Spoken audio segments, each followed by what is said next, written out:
소유, 욕망의 굴레, 도파민의 속임수.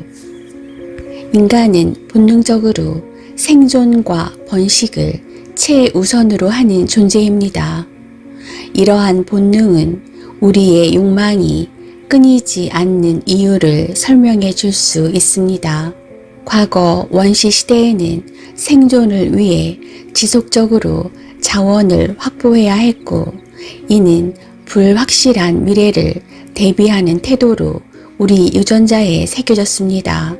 현대 사회에서도 이 본능은 우리 유전자 속에 남아있어 더 좋은 물건을 얻으려는 욕구로 발현되고 있습니다. 하지만 한번 소유한 물건에 대해서는 금세 흥미를 잃게 되는 것이 인간의 유전적 속성입니다. 그럼에도 불구하고 인간은 본능적 심리에 갇힌 채 끊임없는 소비, 끝나지 않는 불만족 속에서 공허해지고 물건으로 채워지지 않는 소유에 대한 욕망의 굴레 늪에 빠지는 경우가 많이 있습니다.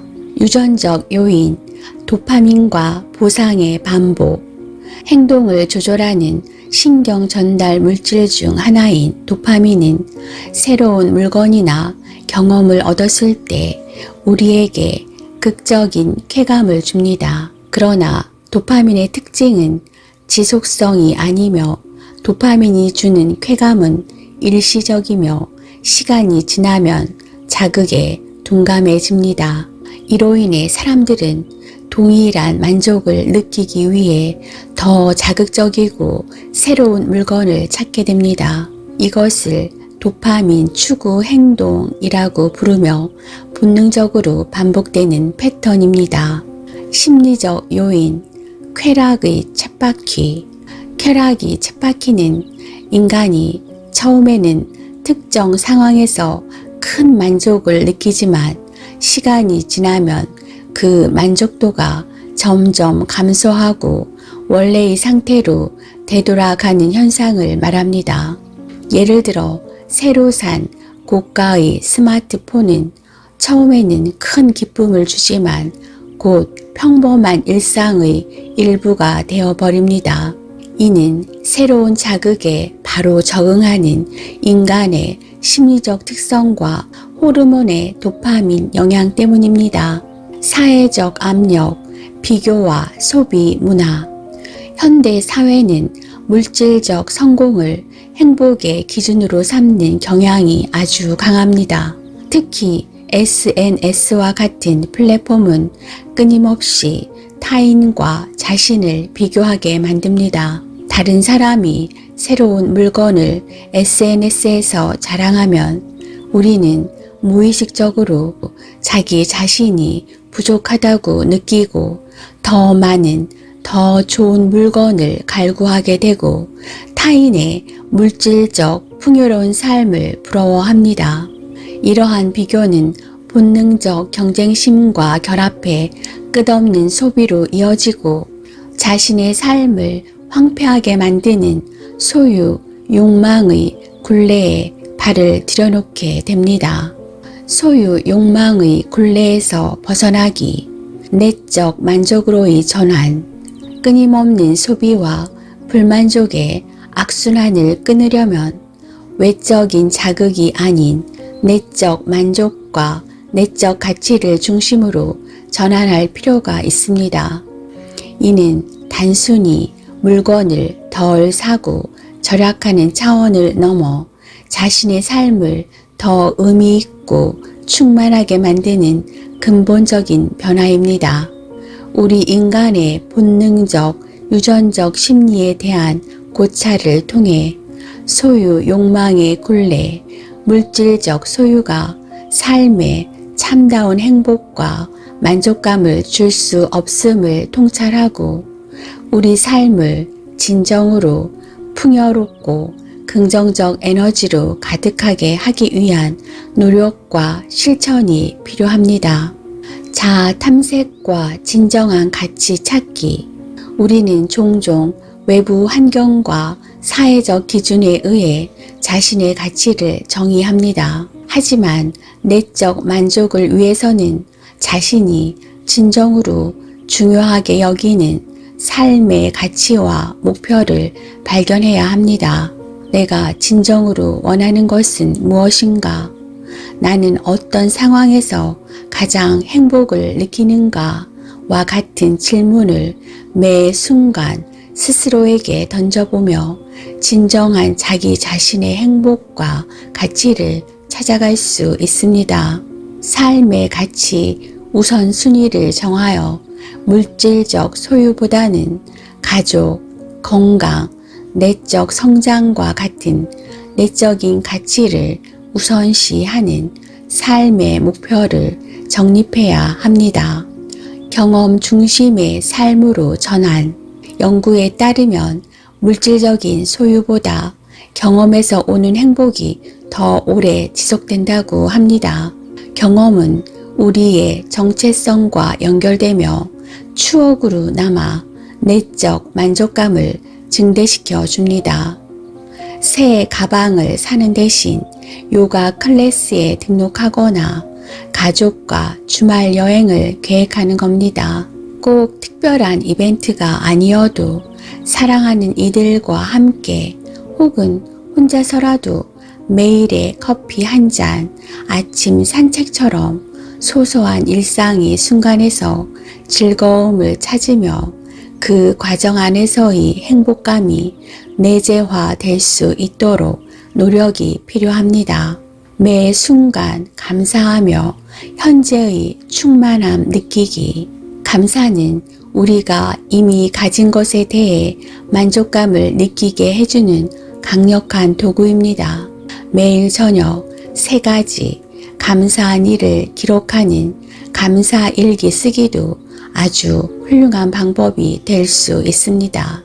이는 우리가 당연하게 여겼던 일상의 소소한 행복에 주목하게 만들어 줍니다.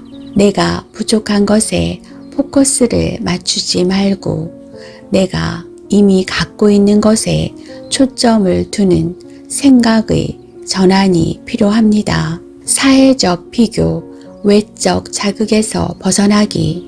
사회적 비교는 만족감을 갉아먹는 주요 원인입니다. 특히 SNS는 우리를 끊임없이 비교하게 만들어 내적 가치를 약화시키고 위축되게 만듭니다. 다른 사람의 삶을 부러워하고 관심을 가지며 타인의 SNS 방문을 하기보다는 자신만의 기준으로 자신의 삶을 가치 있게 설계하며 타인의 기준에서 자유로워질 수 있는 내적 충만감을 가져야 합니다. 자기 자신과의 연결 강화. 명상과 마음 챙김. 명상과 마음 챙김은 현재의 순간에 집중하며 외부 자극이 아닌 내면의 목소리에 귀 기울이도록 도와줍니다. 조용한 곳에서 자신의 호흡에 집중하며 마음을 고요히 하는 호흡 명상이나 자신에게 긍정적 메시지를 보내며 스스로를 비난하고 자책하는 대신 자신을 인정하고 사랑하는 연습을 하는 자비 명상을 하는 것도 아주 좋은 방법입니다. 자신의 성장을 위한 투자. 물질적 소유가 아닌 자신의 내적 성장과 발전에 초점을 맞출 때 삶에 대한 더 깊은 만족을 얻을 수 있습니다. 새로운 배움을 찾거나 여행을 통한 다양한 체험, 책 속에서 발견한 수많은 이야기를 바탕으로 생각을 넓히고 봉사활동이나 기부와 같이 자신의 시간과 자원을 나누며 타인에게 긍정적인 영향을 미치는 활동을 한다면 자신의 가치를 찾아가면서 깊은 내적 만족감을 느낄 수 있을 것입니다. 삶의 단순화, 미니멀리즘 실천. 단순한 삶은 내적 가치를 발견하고 물질적 소비의 의존도를 줄이는 데 도움을 줄 수 있다고 합니다. 소유하지 않아도 되는 물건을 정리하며 꼭 필요한 것들만 남겨두는 생활 패턴을 습관화한다면 소유 욕망의 굴레의 악순환에서 벗어나 필요와 욕망을 구분하여 물건을 구매하기 전 자신에게 이것이 진정 필요한가를 물음으로써 욕망이 아닌 필요를 따라갈 수 있는 내재적 힘을 가질 수 있게 될 것입니다. 맺은말, 내적 만족은 더 충만한 삶으로 가는 길. 내적 만족은 단순히 소비를 줄이는 것이 아니라 자신의 가치를 재발견하고 삶의 방향성을 내면에 맞추는 과정입니다. 이를 통해 물질적인 불만족, 소유 욕망의 굴레의 악순환에서 벗어나 더 충만하고 의미 있는 삶을 살아갈 수 있게 됩니다. 인간은 본질적으로 자신을 성장시키고 타인과 연결되며 현재의 순간을 즐길 때 가장 깊은 행복을 느낀다고 합니다. 그러므로 아무리 비싸고 좋은 물건이라도 이내 흥미가 떨어지고 더 큰